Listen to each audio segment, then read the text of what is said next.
उत्तर प्रदेश के जनपद रामपुर में हो रहे लोकसभा उपचुनाव में भले ही समाजवादी पार्टी ने आसिम राजा को पार्टी प्रत्याशी बनाया हो और उनके मुकाबले भाजपा के घनश्याम सिंह लोधी ने ताल ठोकी हो, वहीं सपा की विचारधारा की लड़ाई भाजपा से हो, लेकिन पार्टी के वरिष्ठ नेता आजम खां के कटाक्ष शब्दों की बौछार कांग्रेस पार्टी पर हो रही है।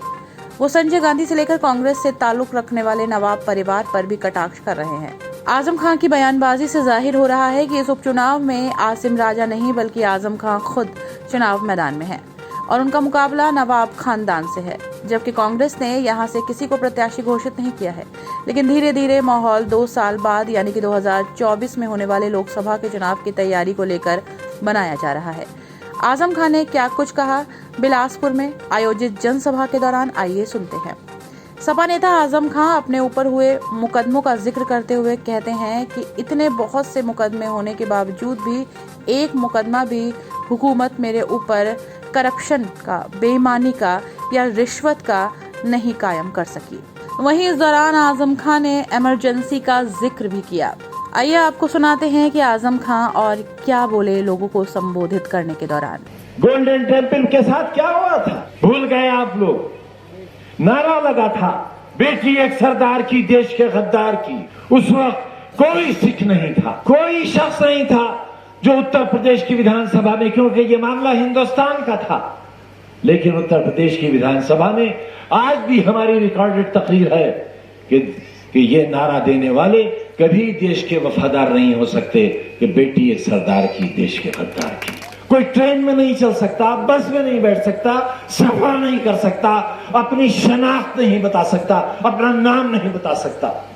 धर्म के पेशवाओं का अपमान होता है, यह है इंसानियत। इस तरह हम विश्व गुरु बनेंगे?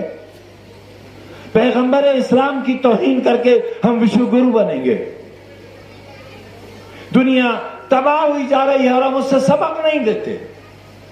हम रूस और यूक्रेन की जंग से सबक नहीं देते। चीन ने हमारे ऊपर कितना बड़ा कब्जा कर रखा है, हम उससे सबक नहीं लेते। हम दुश्मन से नहीं लड़ते, भाई से भाई को लड़ाते हैं। लेकिन इमरजेंसी की जेल में और आज के इस दौर में एक बुनियादी फर्क है। इमरजेंसी होने के बावजूद भी मुल्क में इस बात की उम्मीद बाकी थी कि लोकतंत्र वापस आएगा। एक बूढ़ा शख्स जो बीमार था लेकिन हौसलों से जवान था, बिस्तर पर था, और उसका नाम था जयप्रकाश नारायण।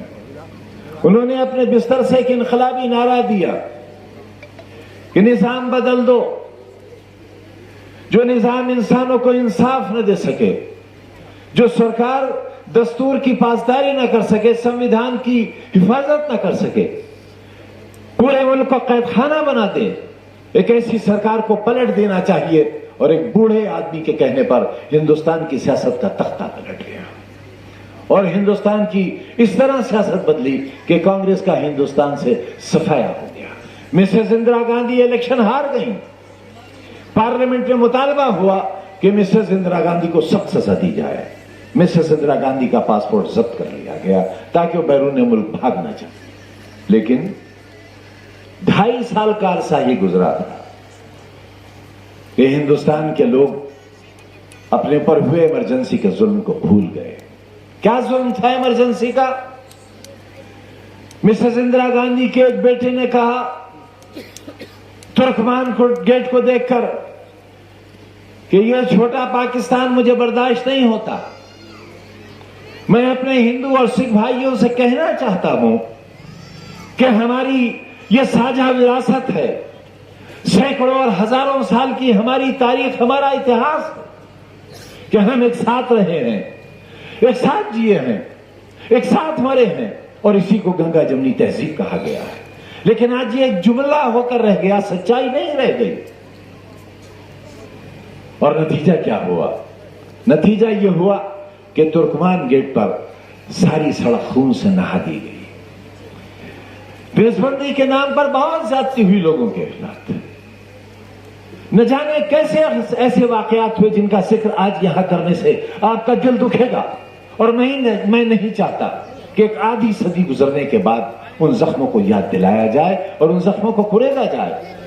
लेकिन देखो साथियों, मैं हमेशा कहता हूं कि मालिक कहता है कि इंसाफ करो, जमीन वालों के साथ इंसाफ करो, और अगर तुम इंसाफ नहीं करोगे तो फिर हम इंसाफ करेंगे, और जब हम इंसाफ करेंगे तो तुम उसे बर्दाश्त नहीं कर सकोगे। जानते हो क्या हुआ?